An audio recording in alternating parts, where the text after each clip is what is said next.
കേരളത്തിലെ ഇസ്ലാമിക പ്രബോധനത്തിന് തുടക്കം കുറിച്ച മാലിക് ഇബ്നു ദീനാർ റളിയല്ലാഹു അൻഹു സ്വഹാബിയാണോ താബിആണോ തബ്ഉ താബിആണോ എന്ന കാര്യത്തിൽ തർക്കങ്ങൾ നിലനിൽക്കുന്നുണ്ടെങ്കിലും കേരള ചരിത്രത്തിൽ ഇത്തരമൊരു ചരിത്രപുരുഷന്റെ സാന്നിധ്യത്തെ ആരും നിഷേധിക്കുന്നില്ല എന്ന കാര്യം ശ്രദ്ധേയമാണ്. സ്മര്യപുരുഷൻ കേരളത്തിലെത്തിയത് നബി സല്ലല്ലാഹു അലൈഹി വസല്ലം തങ്ങളുടെ വിയോഗം സംഭവിച്ച് അധിക വർഷങ്ങൾ പിന്നിടുന്നതിനു മുമ്പായിരുന്നുവെങ്കിലും മഹാനവറുകൾ സ്വഹാബിയാണെന്ന കാര്യമാണ് പ്രമാണങ്ങൾ സ്ഥിരപ്പെടുത്തുന്നത്. കേരളത്തിലെ കൊടുങ്ങല്ലൂരിലെ ഒരു നാട്ടുരാജാവായിരുന്ന പള്ളിബാണ പെരുമാൾ അറേബ്യയിൽ നിന്നെത്തിയ ഒരു യാത്രാസംഘവുമായി സന്ധിച്ചതും മക്കത്തു പോയതും നബി സല്ലല്ലാഹു അലൈഹി വസല്ലം തങ്ങളുമായി സന്ധിച്ചതും ഇസ്ലാം സ്വീകരിച്ചതും ശേഷം അവിടെ വെച്ച് യമനി പശ്ചാത്തലമുള്ള മാലിക് ഇബ്നു ദീനാർ റളിയല്ലാഹു അൻഹുവുമായും അവരുടെ കുടുംബവുമായും സന്ധിച്ചതും പ്രതിപാദിക്കുന്ന അറബിയിൽ രചിച്ച ഒരു പുരാതന കയ്യെഴുത്ത് രേഖ അവലംബിച്ചാണ് ഇസ്ലാമിന്റെ കേരളത്തിലേക്കുള്ള ആഗമന ചരിത്രം ആഖ്യാനം ചെയ്യുന്നത്. അരിസാലത്തു ഫീ ളുഹൂറിൽ ഇസ്ലാം ദിയാരി മലൈബാർ എന്ന പേരിൽ അറിയപ്പെട്ട മാലിക് ഇബ്നു ദീനാർ റളിയല്ലാഹു അൻഹുവിന്റെ ദൗത്യസംഘത്തിൽ അംഗമായിരുന്ന മുഹമ്മദ് ബിൻ മാലിക് റളിയല്ലാഹു അൻഹു രചിച്ച മാടായി പള്ളിയിൽ നിന്ന് കണ്ടെടുക്കപ്പെട്ട പുരാതന രേഖയനുസരിച്ച് മാലിക് ഇബ്നു ദീനാർ റളിയല്ലാഹു അൻഹു സ്വഹാബിയാണെന്ന കാര്യമാണ് സ്ഥിരീകരിക്കപ്പെടുന്നത്. പ്രസ്തുത ഗ്രന്ഥത്തിലെ ആഖ്യാനമനുസരിച്ച് വിഖ്യാതമായ ഈ സംഭവ പരമ്പരകളെ ഇപ്രകാരം സംഗ്രഹിക്കാവുന്നതാണ്. യമനിലെ ഒരു നാട്ടുവാഴിയായിരുന്നു ഹബീബിനു മാലിക് റളിയല്ലാഹു അൻഹു. അദ്ദേഹത്തിന്റെ സഹോദരനാണ് മാലിക് ഇബ്നു ദീനാർ റളിയല്ലാഹു അൻഹു. നബി സല്ലല്ലാഹു അലൈഹി വസല്ലം തങ്ങളുടെ പ്രബോധന പ്രവർത്തനങ്ങളെ അവസാനിപ്പിക്കുന്നതിനു വേണ്ടിയുള്ള സഹായാർത്ഥനയുമായി അബൂജഹലിന്റെ നേതൃത്വത്തിൽ ഒരു സംഘം ഖുറൈശികൾ യമനിലെത്തി ഉപരിസൂചിത നാട്ടുവാഴിയോട് സഹായം തേടി. രാജാവ് തന്റെ അനുയായികളോടൊപ്പം മക്കയിലെത്തി. തന്റെ സന്ദേശവാഹകരെ നബി സല്ലല്ലാഹു അലൈഹി വസല്ലം തങ്ങൾക്കരികിലേക്ക് അയച്ചു കൂടിക്കാഴ്ചയ്ക്ക് ക്ഷണിച്ചു. നബി സല്ലല്ലാഹു അലൈഹി വസല്ലം ഈ നാട്ടുരാജാവിന്റെയും പരിവാരങ്ങളുടെയും സമീപമെത്തി. ഔദ്യോഗികമായ സ്വീകരണ മര്യാദകളെല്ലാം പൂർത്തിയാക്കിയ ശേഷം നാട്ടുവാഴി നബി സല്ലല്ലാഹു അലൈഹി വസല്ലം തങ്ങളോട് ഖുറൈശികൾക്കു വേണ്ടി ചന്ദ്രനെ പിളർത്താമോ എന്ന് ചോദിച്ചു. അങ്ങനെ സമയവും സന്ദർഭവും നിശ്ചയിച്ചു. അല്ലാഹുവിന്റെ അപാരമായ ഔദാര്യത്താൽ നബി സല്ലല്ലാഹു അലൈഹി വസല്ലം തങ്ങൾ ചന്ദ്രനെ പിളർത്തി. എന്നാൽ ഖുറൈശികളിലെ അധിക പേരും അത് സിഹ്റാണെന്ന് പറഞ്ഞ് നിഷേധിച്ചെങ്കിലും പലർക്കും അത് ഹിദായത്തിന് കാരണമായി.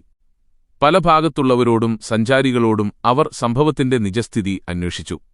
പിളരുന്നത് കണ്ടു എന്ന മറുപടിയാണ് എല്ലാവരിൽ നിന്നും ലഭിച്ചത്. തങ്ങൾ തന്നെ നേരിൽ സാക്ഷിയായ ഈ അത്ഭുത സംഭവത്തെ നിഷേധിക്കാൻ അവർക്ക് സാധിച്ചില്ല. അങ്ങനെ നാട്ടുവാഴിയായ ഹബീബിനു മാലിക് റളിയല്ലാഹു അൻഹുവും കൂടെ വന്ന യമനികളും നബി സല്ലല്ലാഹു അലൈഹി വസല്ലം തങ്ങളിൽ വിശ്വസിച്ചു. ശേഷം തിരുനബി സല്ലല്ലാഹു അലൈഹി വസല്ലം തങ്ങളിൽ നിന്ന് മാർഗദർശനങ്ങൾ സ്വീകരിച്ച് അവർ സ്വന്തം നാട്ടിലേക്ക് മടങ്ങി. ഇതേ പശ്ചാത്തലത്തിൽ ചന്ദ്രൻ പിളർന്ന മഹത്തായ ഈ സംഭവത്തിന് ലോകത്തുള്ള പലരും സാക്ഷികളായതുപോലെ കേരളത്തിൽ നിന്നുള്ള ഒരു നാട്ടുരാജാവും സാക്ഷിയാവുകയും അതിന്റെ യാഥാർത്ഥ്യമറിയാൻ അദ്ദേഹം പരിശ്രമിച്ചുകൊണ്ടിരിക്കുകയും ചെയ്തു. ഒടുവിൽ അറേബ്യയിൽ നിന്ന് വന്ന ഒരു ചെറുസംഘവുമായി സന്ധിക്കുകയും അവരുമായുള്ള സംഭാഷണത്തിനിടയിൽ പ്രസ്തുത സംഭവം പരാമർശിക്കപ്പെടുകയും അങ്ങനെ തിരുനബി സല്ലല്ലാഹു അലൈഹി വസല്ലം തങ്ങളുടെ മുഅ്ജിസത്തായി അത് തിരിച്ചറിഞ്ഞ കേരളത്തിലെ നാട്ടുരാജാവ് ഈ യാത്രാസംഘം അറേബ്യയിലേക്ക് പോകുമ്പോൾ അവരോടൊപ്പം തിരുനബി സല്ലല്ലാഹു അലൈഹി വസല്ലം തങ്ങളുമായി സന്ധിക്കാൻ പുറപ്പെടുകയും അങ്ങനെ അറേബ്യയിലെത്തി നബി സല്ലല്ലാഹു അലൈഹി വസല്ലം തങ്ങളെ കണ്ടുമുട്ടി ഇസ്ലാം സ്വീകരിക്കുകയും ചെയ്തു. കൊടുങ്ങല്ലൂർ കേന്ദ്രമായി ഭരിച്ചിരുന്ന ഒരു നാട്ടുരാജാവായിരുന്ന പള്ളി ബാണപ്പെരുമാളാണ് ഈ നാട്ടുരാജാവെന്നും പല അറബി രേഖകളിലും ശക്രുത്തി ഫർമാൾ എന്ന് പ്രയോഗിച്ചിട്ടുള്ളത് ഇദ്ദേഹത്തെക്കുറിച്ചാണെന്നും പല പ്രമുഖ ചരിത്രകാരന്മാരും ഊന്നിപ്പറഞ്ഞിട്ടുണ്ട്. മാത്രമല്ല, ഇമാം ഹാക്കിം റളിയല്ലാഹു അൻഹു തന്റെ ഹദീസ് ഗ്രന്ഥമായ മുസ്തദറകിൽ ബുഖാരി റളിയല്ലാഹു അൻഹുവിന്റെ മാനദണ്ഡങ്ങളൊത്ത ഹദീസായി ഉദ്ധരിക്കുന്ന ഒരു ഹദീസിൽ ഒരു ഇന്ത്യൻ രാജാവ് നബി സല്ലല്ലാഹു അലൈഹി വസല്ലം തങ്ങളെ സന്ദർശിക്കാൻ വന്നതും സവിശേഷമായ ഒരു ലായനിയിൽ ഇഞ്ചി നിറച്ച ഒരു ഭരണി നബി സല്ലല്ലാഹു അലൈഹി വസല്ലം തങ്ങൾക്ക് നൽകിയതായും നബി സല്ലല്ലാഹു അലൈഹി വസല്ലം തങ്ങൾ അത് സ്വീകരിച്ച് സ്വഹാബികൾക്കിടയിൽ അത് വിതരണം ചെയ്തതായും പ്രതിപാദിക്കുന്നുണ്ട്. എ.ഡി. 810 ജനിച്ച് എ.ഡി. 855 മരണപ്പെട്ട 861 അഭിപ്രായമുണ്ട്. പ്രസിദ്ധനായ വൈദ്യശാസ്ത്ര വിശാരദൻ അലിയുബ്നു റബ്ബാൻ അത്വബ്രി തന്റെ ഫിർദൗസുൽ ഹിക്മ എന്ന ഗ്രന്ഥത്തിൽ ഇന്ത്യൻ രാജാവ് നബി സല്ലല്ലാഹു അലൈഹി വസല്ലം തങ്ങളുമായി സന്ധിച്ച ഈ സംഭവം ഉദ്ധരിക്കുന്നുണ്ട്. അതുകൊണ്ടുതന്നെ ഇക്കാര്യം ആദ്യകാലം മുതലേ ജനങ്ങൾ നിരാക്ഷേപം ജാതി മതഭേദമന്യേ അംഗീകരിക്കുകയും അത് ചരിത്രവസ്തുതയായി തിരിച്ചറിയുകയും ചെയ്യുന്നു. എന്തായാലും ഈ നാട്ടുരാജാവിന്റെ മക്കായാത്രയിൽ തിരുനബി സല്ലല്ലാഹു അലൈഹി വസല്ലം തങ്ങളുടെ സന്നിധിയിൽ വെച്ച് യമനിലെ മുകളിൽ സൂചിപ്പിച്ച നാട്ടുവാഴിയുടെ സഹോദരനായ മാലിക്കിബിനു ദീനാർ റളിയല്ലാഹു അൻഹുവുമായും സംഘവുമായും സന്ധിക്കാൻ അവസരമുണ്ടാവുകയും പ്രസ്തുത സംഘത്തോടൊപ്പം അദ്ദേഹം തിരുനബി സ്വല്ലല്ലാഹു അലൈഹി വസല്ലം തങ്ങളുടെ അനുമതിയോടെ യമനിലേക്ക് തിരിക്കുകയും ചെയ്തു.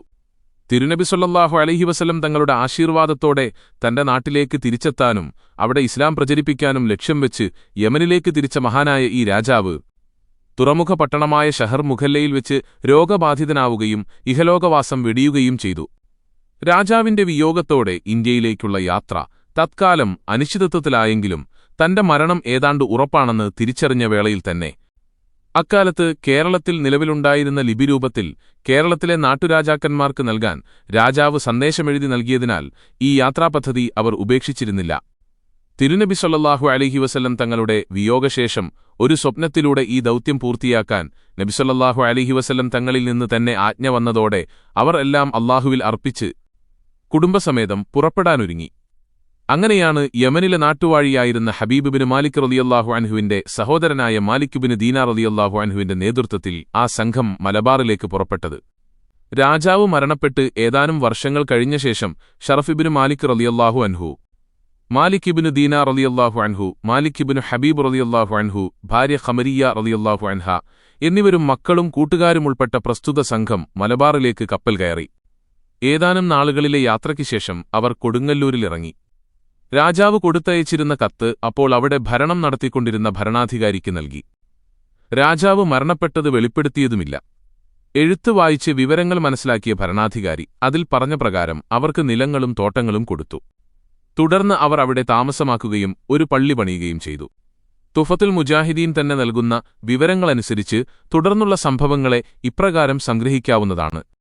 മാലിക് ഇബ്നു ദീനാർ റളിയല്ലാഹു അൻഹു കൊടുങ്ങല്ലൂരിൽ തന്നെ താമസിച്ചുകൊണ്ട് സഹോദരപുത്രനായ മാലിക് ഇബ്നു ഹബീബ് റളിയല്ലാഹു അൻഹുവിനെ അക്കാലത്തെ കേരളത്തിന്റെ മറ്റു ഭാഗങ്ങളിൽ പള്ളികൾ പണിയാനും ഇസ്ലാം മതപ്രബോധനത്തിനുമായി നിയോഗിക്കുകയാണ് ചെയ്തത്.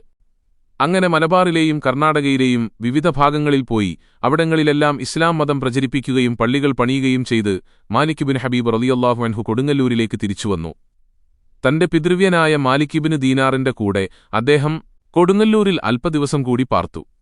ഇതിനിടയിൽ താൻ നിർമ്മാണത്തിന് നേതൃത്വം നൽകിയ അക്കാലത്ത് പൂർത്തിയാക്കപ്പെട്ട എല്ലാ മസ്ജിദുകളിലും ചെന്ന് നിസ്കരിക്കുകയും അല്ലാഹുവിനെ സ്തുതിക്കുകയും ചെയ്തു.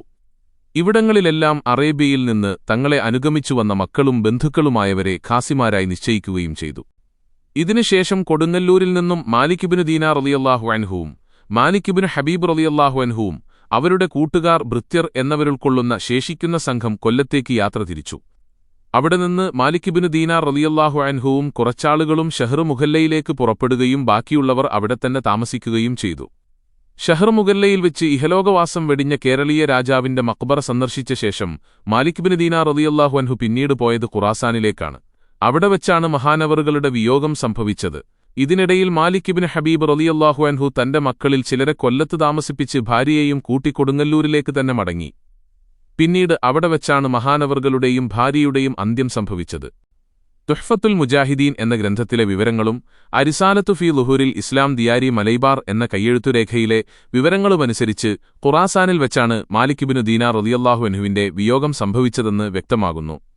മാലിക് ഇബ്നു ദീനാർ റളിയല്ലാഹു അൻഹുവിന്റെ വിയോഗത്തെ സംബന്ധിച്ച് ഒമാനികളായ ഇബാലികളുടെ ഇടയിൽ പ്രചരിച്ചിരുന്നത് അദ്ദേഹം മതപരിത്യാഗിയായതിനാൽ വധിക്കപ്പെട്ടുവെന്നാണ്.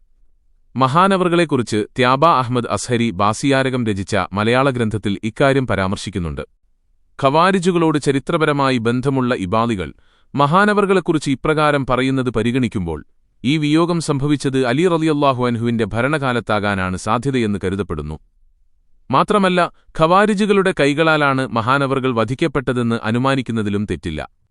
മഹാനായ മാലിക് ഇബ്നു ദീനാർ റളിയല്ലാഹു അൻഹുവും ഏതാനും പേരും മാത്രമേ കേരളത്തിൽ നിന്ന് തിരിച്ചുപോയിരുന്നുള്ളൂ. ദീനീ പ്രബോധന ദൗത്യവുമായി മഹാനവറുകളുടെ കൂടെ എത്തിയ സംഘത്തിലെ ബാക്കി മിക്കവാറും പേരെല്ലാം കേരളത്തിന്റെ മണ്ണിൽ തന്നെയാണ് അന്ത്യവിശ്രമം കൊള്ളുന്നത്.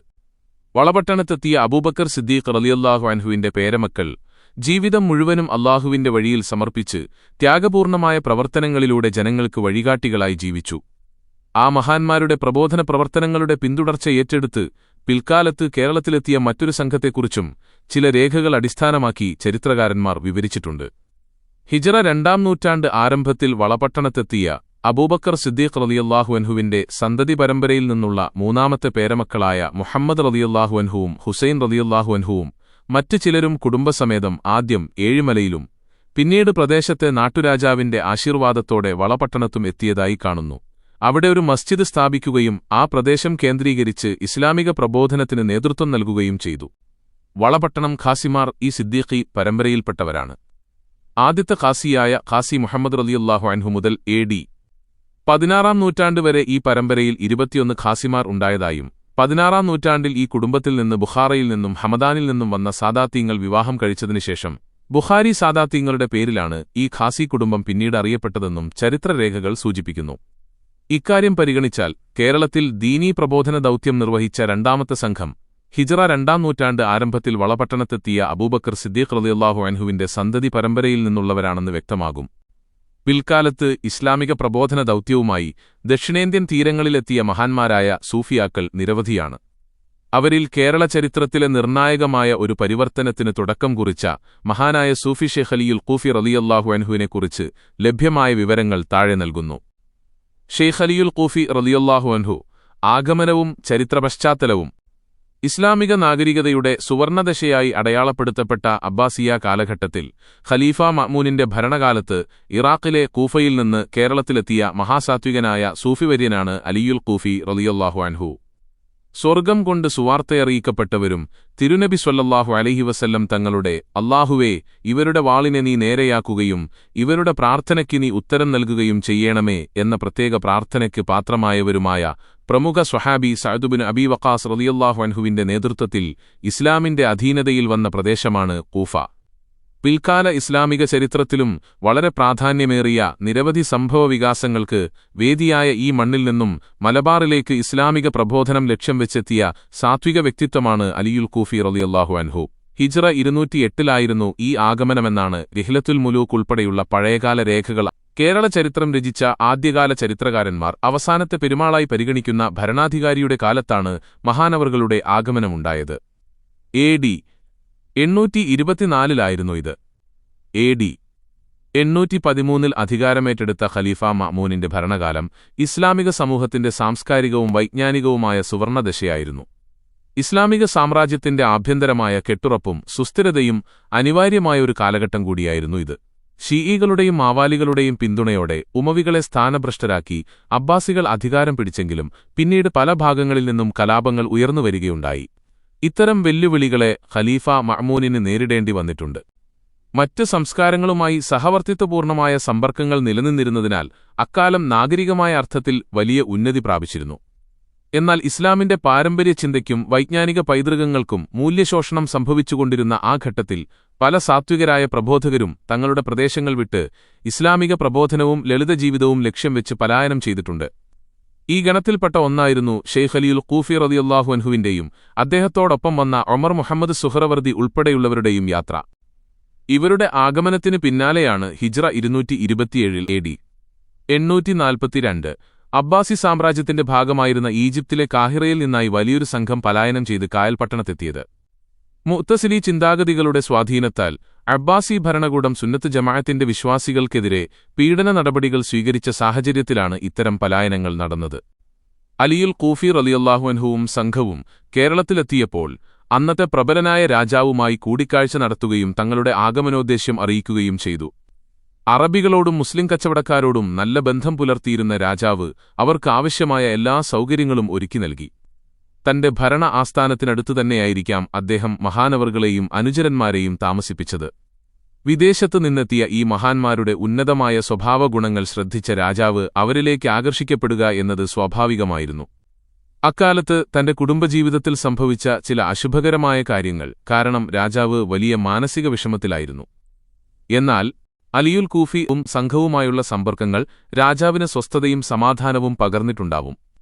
അതുകൊണ്ടുതന്നെ ജീവിതം വലിയ പ്രതിസന്ധികളിൽ മുട്ടിനിന്ന് ഇരുട്ടിലായ ആ സന്ദർഭത്തിൽ നിന്ന് മോചനം കാംക്ഷിച്ച ചേരമാൻ രാജാവ് അലിയുൽ ഖൂഫിയുടെ സാത്വിക വ്യക്തിത്വത്തിലേക്ക് ആകർഷിക്കപ്പെടുകയും അതുവഴി ഇസ്ലാമിക വിശ്വാസത്തിൽ അഭയം കണ്ടെത്തുകയും ചെയ്തു.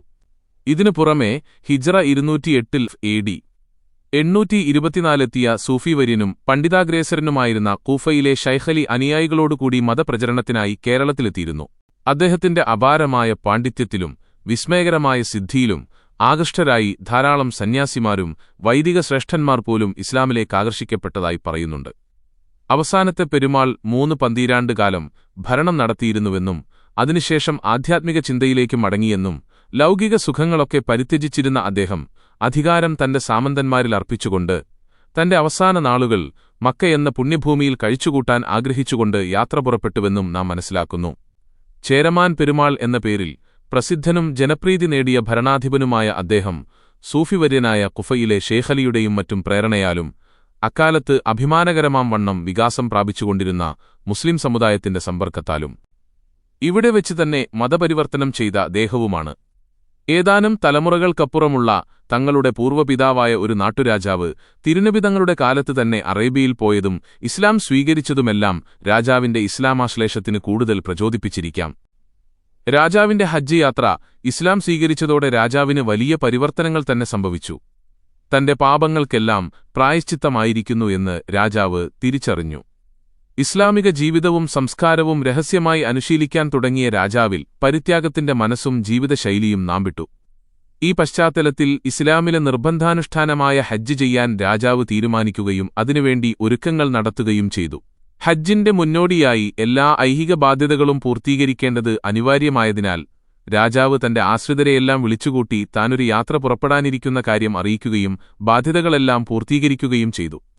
ഓരോ മേഖലയിലുമുണ്ടായിരുന്ന സാമന്തന്മാരെയും നാടുവാഴികളെയും വിളിച്ചുകൂട്ടി അവർക്കെല്ലാം അധികാരം വീതിച്ചു നൽകുകയും ചെയ്തു. ശേഷമാണ് അദ്ദേഹം ഹജ്ജിന് പുറപ്പെട്ടത്. അക്കാലത്ത് അനുകൂല കാലാവസ്ഥയിൽ വാണിജ്യവിഭവങ്ങൾ ശേഖരിക്കാനെത്തുന്ന കപ്പലുകൾ തിരിച്ചുപോകുന്ന സമയം ഡിസംബർ ജനുവരി മാസങ്ങളിലാണല്ലോ. AD 825 പിറന്ന ജനുവരി മാസത്തിലായിരിക്കാം രാജാവിന്റെ ഈ ഹജ്ജ് യാത്ര എന്നാണ് വ്യക്തമാകുന്നത്.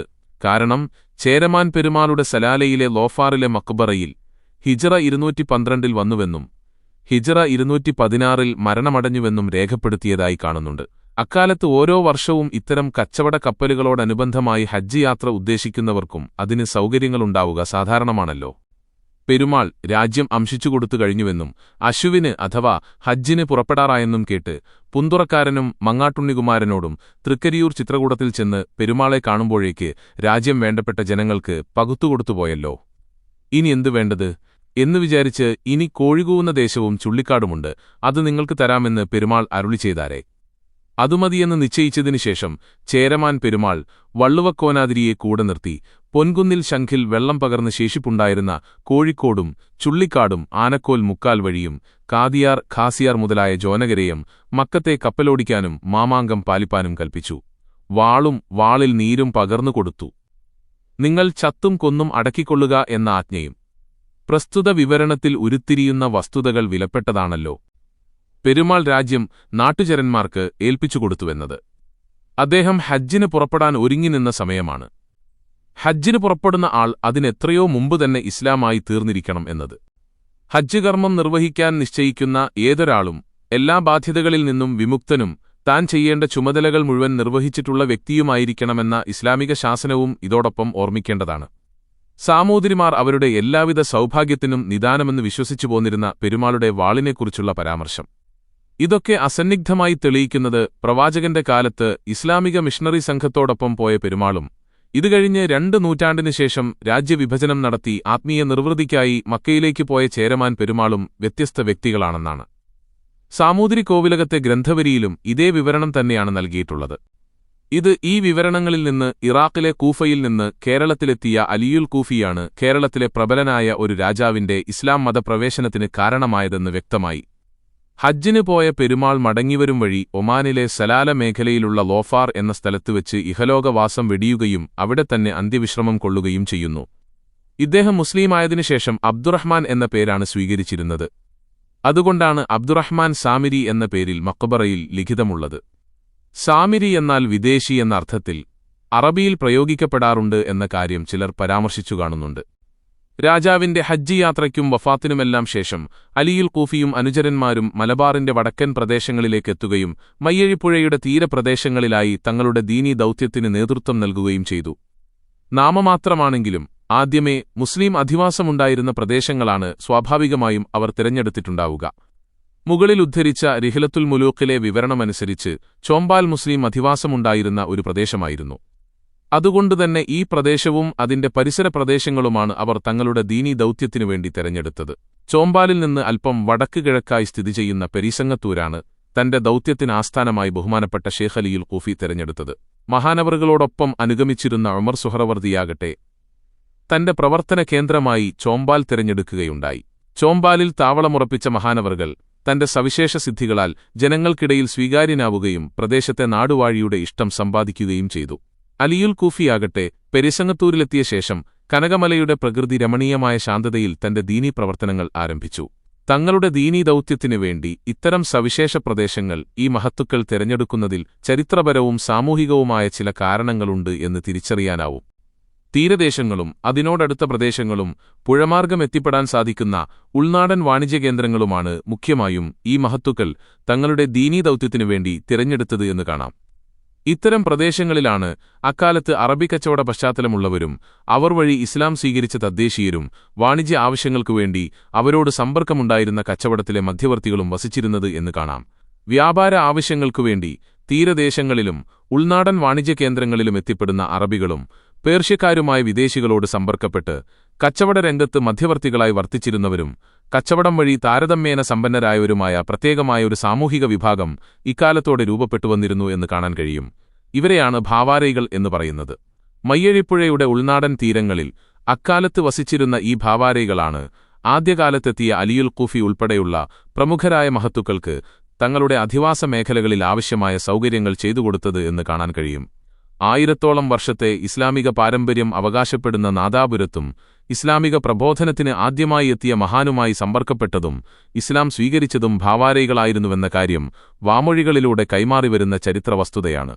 താരതമ്യേന സമ്പന്നരും സാമൂഹിക പദവിയുള്ളവരുമായിരുന്നു ഈ വിഭാഗം എന്നാണ് ഇത് സംബന്ധമായ വാമൊഴികളിൽ നിന്നും അതിനെ അവലംബിച്ചെഴുതിയ ലിഖിതരേഖകളിൽ നിന്നും മനസ്സിലാക്കുന്നത്. ഭാവാരൈകൾ എന്നാൽ ഒരു കച്ചവട വിഭാഗമായിരുന്നുവെന്നും ഇവർ യമനരോ അറബികളോ ആവാമെന്നും ചിലർ രേഖപ്പെടുത്തി കാണുന്നുണ്ട്. അറബി കച്ചവടക്കാർക്ക് മലകളിൽ നിന്നും വയലുകളിൽ നിന്നും ഉൾനാടുകളിൽ നിന്നും വാണിജ്യ വിഭവങ്ങൾ ശേഖരിക്കാൻ മധ്യവർത്തികളായി നിന്നത് ഇവരായിരുന്നുവെന്നും പറയപ്പെടുന്നു. ആരാണ് ഭാവാരകൾ? കേരളത്തിലെ ജാതി വിഭാഗങ്ങളിൽ ഒരു ജാതി സമൂഹമായി ഇവരെ ഗണിക്കാൻ സാധിക്കുകയില്ല. എന്നാൽ ദ്രാവിഡ വിശ്വാസ പാരമ്പര്യങ്ങൾ നിലനിർത്തിയവരും കച്ചവടം വഴി താരതമ്യേന സമ്പന്നരുമായിരുന്നു ഇവരെന്ന് കാണാം. ഭാവാരകൾ എന്ന പ്രയോഗത്തെപ്പറ്റിയും ഈ സാമൂഹിക വിഭാഗത്തെപ്പറ്റിയും ഗവേഷണപ്രധാനമായ പഠനം നടത്തിയപ്പോൾ എത്തിപ്പെട്ട ചില നിഗമനങ്ങൾ ഇവിടെ പങ്കുവയ്ക്കാം. ഭാവാര എന്ന പ്രയോഗം പഴയ ചെന്തമിഴോ സംസ്കൃതമോ പ്രാദേശിക മൊഴിവഴക്കവുമായി ബന്ധമുള്ളതോ അല്ല എന്ന കാര്യം പ്രഥമ അന്വേഷണത്തിൽ വ്യക്തമാകുകയുണ്ടായി. ഭാവ എന്ന വാക്കിന് കാട് എന്നും ഭാവാഗ്നി എന്നാൽ കാട്ടുതീയാണെന്നും ശബ്ദ താരാവലിയിലുണ്ട്. എന്നാൽ ഭാവാര എന്നത് കേരളീയമായ ഒരു തനത് പ്രയോഗമായിരുന്നെങ്കിൽ തീർച്ചയായും ശബ്ദതാരാവലിക്കാരൻ അത് വിട്ടുകളയില്ലായിരുന്നു. ഭാവാര നായന്മാർ എന്ന പ്രയോഗമൊക്കെയുണ്ടെങ്കിലും ഈ പ്രയോഗം ദ്രാവിഡ ഭാഷാ പാരമ്പര്യവുമായി ബന്ധമുള്ളതല്ല എന്ന കാര്യം വ്യക്തമാണ്. ഭാവാര എന്നാൽ പേർഷ്യൻ ഭാഷയിലും പഷ്തു ഭാഷയിലും ഉപയോഗിച്ചുവരുന്ന ഒരു പ്രയോഗമാണ്. മധ്യവർത്തി എന്നാണ് ഈ വാക്കിന്റെ അർത്ഥം. ആദ്യകാലത്ത് കച്ചവട ലക്ഷ്യങ്ങളോടെ കേരളത്തിലെത്തിയ പേർഷ്യക്കാരും സവിശേഷമായി പഴയ ഖുറാസാൻ മേഖലയിലുള്ളവരുമായിരിക്കാം തങ്ങളുടെ വാണിജ്യ വിനിമയങ്ങൾക്ക് മധ്യവർത്തികളായി നിൽക്കുന്ന തദ്ദേശീയരായ ഒരു ജനവിഭാഗത്തെ ഭാവാരകൾ എന്ന് നാമകരണം ചെയ്തത്. യവനരുമായി കച്ചവട ബന്ധങ്ങൾ തുടർന്നിരുന്ന ആദ്യകാലത്തും ഇസ്ലാമിക പൂർവ്വ അറേബ്യൻ പേർഷ്യൻ സമൂഹങ്ങളുമായുള്ള വാണിജ്യവിനിമയങ്ങളുടെ കാലത്തുമെല്ലാം മലബാറിൽ കച്ചവട രംഗത്ത് മധ്യവർത്തികളായി നിന്ന ഈ സമൂഹത്തിന്റെ പിന്മുറക്കാരായിരിക്കാം ഭാവാരകൾ. മാത്രമല്ല യവനരും അറബികളും പേർഷ്യക്കാരുമെല്ലാം കച്ചവട ആവശ്യങ്ങൾക്കുവേണ്ടി അക്കാലത്ത് കേരളത്തിലെത്തിയാൽ മാസങ്ങളോളം ഇവിടെ അധിവസിക്കേണ്ടത് അനിവാര്യമായിരുന്നു. ഇതിന്റെ ഭാഗമായി യവനരുടെയും അറബികളുടെയും പേർഷ്യക്കാരുടെയുമെല്ലാം ആധിവാസ കേന്ദ്രങ്ങൾ ഇത്തരം ഉൾനാടൻ വാണിജ്യവിനിമയ കേന്ദ്രങ്ങളിലുണ്ടായിരുന്നുവെന്നതും അവരിവിടെ നിന്ന് തദ്ദേശീയരായ സ്ത്രീകളെ വിവാഹം ചെയ്തിരുന്നുവെന്ന കാര്യവും പരിഗണിക്കേണ്ടതുണ്ട്.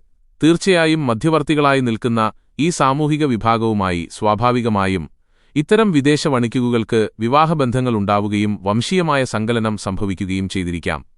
മാത്രമല്ല ഇസ്ലാമിക പ്രബോധനം ലക്ഷ്യം വെച്ചെത്തുന്ന ഇത്തരം മഹത്തുക്കളുമായി പ്രഥമമായി ആശയവിനിമയം സാധ്യമായതും ഇവർക്ക് തന്നെയാണ്. ഇത്തരം വിഭാഗങ്ങൾക്ക് ഈ മഹത്തുക്കളുമായി അടുക്കാൻ പല നിമിത്തങ്ങളുമുണ്ടായി. രോഗവും മാനസിക സംഘർഷങ്ങളുമായി ഈ മഹത്തുക്കളെ സമീപിക്കുന്നവർക്കെല്ലാം അല്ലാഹുവിന്റെ സവിശേഷമായ ഔദാര്യത്താൽ രോഗശമനവും സ്വസ്ഥതയും സമാധാനവും ലഭിച്ചു. അങ്ങനെ ഈ മഹത്തുക്കളോടുള്ള അടുപ്പം വഴി സന്മാർഗപ്രാപ്തരാവാനും ഇസ്ലാമിക വ്യാപനം ത്വരിതപ്പെടാനും അത് കാരണമായി. അലിയുൽ കൂഫിയുടെ ആഗമനകാലത്ത് ബാവാരകളാണ് ഈ പ്രദേശത്ത് ആദ്യമായി ഇസ്ലാം സ്വീകരിച്ചത് എന്ന് പ്രാദേശികമായ മൊഴിവഴക്കുകളിലൂടെ തലമുറകൾ വിശ്വസിച്ചു പോരുന്നുണ്ട്. ഇവരെ കൂടാതെ വിവിധ ജാതി വിഭാഗങ്ങൾ ഇസ്ലാമിലേക്ക് കടന്നുവന്നു. അലിയുൽ കൂഫിയുടെ നേതൃത്വത്തിൽ പെരിങ്ങത്തൂരിൽ ഒരു മസ്ജിദ് നിർമ്മിക്കപ്പെട്ടിട്ടുണ്ട്. കേരളത്തിലെ ആദ്യകാല മസ്ജിദുകളിലൊന്നാണത്. കൊടുങ്ങല്ലൂരിലെയും കാസർകോട്ടെയും ആദ്യകാല മസ്ജിദുകളോട് വാസ്തുസാദൃശ്യമുള്ള ഈ മസ്ജിദിനോട് ചേർന്ന് വളരെ പഴക്കമേറിയ ഒരു കുളവും നിർമ്മിക്കപ്പെട്ടിട്ടുണ്ട്. 1000-ലധികം വർഷം പഴക്കമുള്ള കേരളത്തിലെ മറ്റ് മസ്ജിദുകളോടനുബന്ധമായുള്ള കുളങ്ങളുടെ വാസ്തുസാദൃശ്യം ഈ കുളത്തിനുണ്ട്. കൽപ്പടവുകളുള്ള ഈ കുളം മസ്ജിദിന്റെ പഴക്കത്തിലേക്ക് കൃത്യമായും മാർഗദർശനം ചെയ്യുന്നു. അലിയുൽ കൂഫിയെ അനുഗമിച്ചിരുന്ന മറ്റ് വിശുദ്ധ വ്യക്തിത്വങ്ങളിൽ പ്രധാനിയാണ് ചോമ്പാലിൽ തന്റെ പ്രവർത്തന ആസ്ഥാനമായി തിരഞ്ഞെടുത്ത ഉമർ ബിൻ മുഹമ്മദ് ഹസൻ സുഹറ വർദി റ. മഹാനവറുകളുടെ സവിശേഷ വ്യക്തിത്വത്തിൽ ആകൃഷ്ടരായി അക്കാലത്ത് നിരവധി പേർ ഇസ്ലാം സ്വീകരിക്കുകയുണ്ടായി. പ്രദേശത്തെ നാട്ടുരാജാവിന്റെ പിന്തുണയും കൂടിയായപ്പോൾ ഈ മേഖലയുടെ ഇസ്ലാമീകരണം കൂടുതൽ ത്വരിതപ്പെട്ടു. ഹിജ്റ 3-ാം നൂറ്റാണ്ടിൽ അലിയുൽ കൂഫിയോടൊപ്പം കേരളത്തിലെത്തിയ ഉമർ ബിൻ മുഹമ്മദ് ഹസൻ സുഹ്റാവർദി രചിച്ചതാണ് റിഹ്ലത്തുൽ മുലൂക്ക് എന്ന അറബി ഗ്രന്ഥം. മലയാളത്തിലേക്കും ഇംഗ്ലീഷിലേക്കും മൊഴിമാറ്റം ചെയ്യപ്പെട്ട ഈ ഗ്രന്ഥത്തിന്റെ അറബി കൈയെഴുത്ത് പ്രതി പരമ്പരാഗതമായി മുസ്ലിം പണ്ഡിതന്മാർ കൈവശം വച്ചിരുന്നു. ആധുനിക പൂർവ്വതലമുറകൾ കൈമാറിപ്പോന്ന മൂലഗ്രന്ഥത്തിന്റെ അച്ചടിച്ചതോ കൈയെഴുത്തിലുള്ളതോ ആയ ഒരു പ്രതി ഇന്ന് ലഭ്യമല്ല എന്നത് വളരെ നിർഭാഗ്യകരമാണ്. ഈ ലഘുഗ്രന്ഥത്തിൽ കേരളത്തിലേക്കുള്ള ഇസ്ലാമിക ആഗമനത്തിന്റെ ആദ്യകാല ചരിത്രവും ആദ്യകാലത്തെ മസ്ജിദുകളുടെ ചരിത്രവും പരാമർശിക്കപ്പെടുന്നുണ്ട്. കൂടാതെ അലിയുൽ കൂഫിയുടെ കേരളത്തിലേക്കുള്ള ആഗമനവും കേരള മുസ്ലിം ചരിത്ര സംബന്ധിയായ മറ്റ് നിർണായക വിവരങ്ങളും പങ്കുവയ്ക്കുന്നുണ്ട്. ഈ ലഘുഗ്രന്ഥം വഴിയാണ് കേരള ചരിത്രത്തിലെ ഇസ്ലാമിക പ്രബോധനത്തിന്റെ ആദ്യഘട്ടത്തെയും രണ്ടാം ഘട്ടത്തെയും സംബന്ധിച്ച കൃത്യതയോടെയുള്ള നിർണായക വിവരങ്ങൾ ചരിത്രകാരന്മാർക്ക് ലഭിച്ചത്. അലിയുൽ കൂഫിയെ അനുഗമിച്ചെത്തിയ മറ്റൊരു പ്രമുഖൻ കല്ലാപ്പള്ളിയിലുള്ള മെയ്യല വിയ ഷെയ്ഖാണെന്ന് കരുതപ്പെടുന്നുവെന്ന് ചിലർ രേഖപ്പെടുത്തിയിട്ടുണ്ട്. ഇസ്ലാമിന്റെ ആവിർഭാവത്തിനു മുമ്പും തിരുനബി തങ്ങളുടെ കാലത്തും പിൽക്കാലത്തുമെല്ലാം അറേബ്യൻ പേർഷ്യൻ സമൂഹങ്ങൾ മുറിയാത്ത വാണിജ്യ സാംസ്കാരിക ബന്ധങ്ങൾ മലബാറുമായും മറ്റ് ദക്ഷിണേന്ത്യൻ തീരങ്ങളുമായും നിലനിർത്തിയിരുന്നുവെന്നത് ചരിത്ര വസ്തുതകളിലൂടെ സ്ഥിരീകരിക്കപ്പെട്ടിട്ടുണ്ട്. അതുകൊണ്ടുതന്നെ കേരളത്തിലെ ഇസ്ലാമിക പ്രചരണത്തിന്റെ ആദ്യകാലത്തെയും പിൽക്കാല വികാസങ്ങളെയും കൃത്യതയോടെ തന്നെ അടയാളപ്പെടുത്താൻ സാധിക്കുന്നു. ഇന്ത്യയിലേക്കുള്ള ഇസ്ലാമികാഗമനത്തിന്റെ ആദ്യകാല ശേഷിപ്പുകൾ കണ്ടെത്തപ്പെട്ടിട്ടുള്ളത് ദക്ഷിണേന്ത്യൻ സംസ്ഥാനങ്ങളിൽ നിന്നാണെന്ന് കാണാം. ഇസ്ലാമികാഗമനത്തിന്റെ ആദ്യകാല അടയാളങ്ങളായി കേരളത്തിലും തമിഴ്നാട്ടിലും ശേഷിക്കുന്നത് മസ്ജിദുകൾ മാത്രമല്ല. ആ മസ്ജിദുകൾ പണിയാൻ നേതൃത്വം നൽകുകയും ജനമനസ്സുകളിൽ ഈമാനിക ജീവിതം പകർന്നു നൽകുകയും ചെയ്ത് വലിയ സാമൂഹിക പരിവർത്തനങ്ങൾക്ക് തുടക്കം കുറിച്ച ആദ്യകാല ദീനീ പ്രബോധകരായ മഹാത്മാക്കളുടെ അന്ത്യവിശ്രമസ്ഥാനങ്ങളുമാണ്. സ്വഹാബിയാണെന്ന് പരിഗണിക്കപ്പെടുന്ന മാലിക് ദീനാർ റളിയല്ലാഹു അൻഹുവിന്റെ സംഘത്തിൽ വന്ന മഹാത്മാക്കളുടെ അന്ത്യവിശ്രമസ്ഥാനങ്ങൾ ഇന്നത്തെ കേരളത്തിലും തമിഴ്നാട്ടിലും കർണാടകയിലുമെല്ലാമായി വ്യാപിച്ചു കിടക്കുന്നുണ്ടെന്നതാണ് ചരിത്ര യാഥാർത്ഥ്യം. കൊടുങ്ങല്ലൂരിൽ അന്ത്യവിശ്രമം കൊള്ളുന്ന മാലിക് ഇബ്നു ഹബീബ് റളിയല്ലാഹു അൻഹുവും അദ്ദേഹത്തിന്റെ പത്നി ഖമരിയ റളിയല്ലാഹു അൻഹയും മുതൽ വടക്ക് കാസർകോട് ജില്ലയിൽ കർണാടകയോട് തൊട്ടുകിടക്കുന്ന ഇച്ചിലങ്കോട് അന്ത്യവിശ്രമം കൊള്ളുന്ന റഫീഖ് ഇബ്നു മാലിക് റളിയല്ലാഹു അൻഹു, കണ്ണൂർ ജില്ലയിലെ ശ്രീകണ്ഠപുരത്തുള്ള മഖാം മസ്ജിദ് അങ്കണത്തിൽ അന്ത്യവിശ്രമം കൊള്ളുന്ന അലി ഇബ്നു ഹാനിം റളിയല്ലാഹു അൻഹു, ഇന്നത്തെ തമിഴ്നാടിന്റെ ഭാഗമായ തിരുവിതാംകോട് അന്ത്യവിശ്രമം കൊള്ളുന്ന മുഹമ്മദ് ഇബ്നു മാലിക് റളിയല്ലാഹു അൻഹു വരെയുള്ള നിരവധി സ്വഹാബിമാരുടെ അന്ത്യവിശ്രമസ്ഥാനങ്ങൾ അറബിക്കടലുമായി അതിരിടുന്ന ദക്ഷിണേന്ത്യൻ തീരപ്രദേശങ്ങളിലും ഉൾപ്രദേശങ്ങളിലുമെല്ലാം ഉണ്ടെന്ന കാര്യത്തിൽ മുസ്ലിം സമുദായത്തിന് സംശയങ്ങളേതുമില്ല. ജനിച്ച മണ്ണും സാമൂഹിക ചുറ്റുപാടുകളും ത്യജിച്ച് അല്ലാഹുവിന്റെ ദീനിന്റെ പ്രബോധകരായി ലോകത്തിന്റെ വിവിധ ഭാഗങ്ങളിലെത്തിയ ഇത്തരം മഹാമനീഷികൾ വഴിയാണ് ഇസ്ലാം ലോകവ്യാപകമായത് എന്ന കാര്യം സുവിദിതമാണ്. ഇസ്ലാമിക പ്രബോധനാർത്ഥം കേരളത്തിലെത്തിയ ആദ്യകാല ദീനീ പ്രചരണങ്ങൾക്ക് നേതൃത്വം നൽകിയ ചരിത്രപ്രസിദ്ധരായ 2 മഹാത്മാക്കളുടെ ജീവിതവും ദൗത്യവും സംക്ഷിപ്തമായി അവലോകനം ചെയ്യാനാണ് ഇവിടെ ശ്രമിക്കുന്നത്. സമഗ്രമായ വിവരങ്ങൾ നൽകാൻ വിവരസ്രോതസ്സുകൾ അപര്യാപ്തമായതിനാൽ സാമാന്യമായൊരു ലഘുപരിചയം മാത്രമായിരിക്കും ഇത്. വീഡിയോ ഇഷ്ടമായെങ്കിൽ ലൈക്ക് ചെയ്യാനും ഷെയർ ചെയ്യാനും മറക്കരുത്. നിങ്ങളുടെ വിലയേറിയ അഭിപ്രായങ്ങൾ രേഖപ്പെടുത്തുക. ചാനൽ സബ്സ്ക്രൈബ് ചെയ്യാനും പുതിയ വീഡിയോകളുടെ നോട്ടിഫിക്കേഷനായി ബെൽ ഐക്കൺ അമർത്താനും മറക്കരുത്.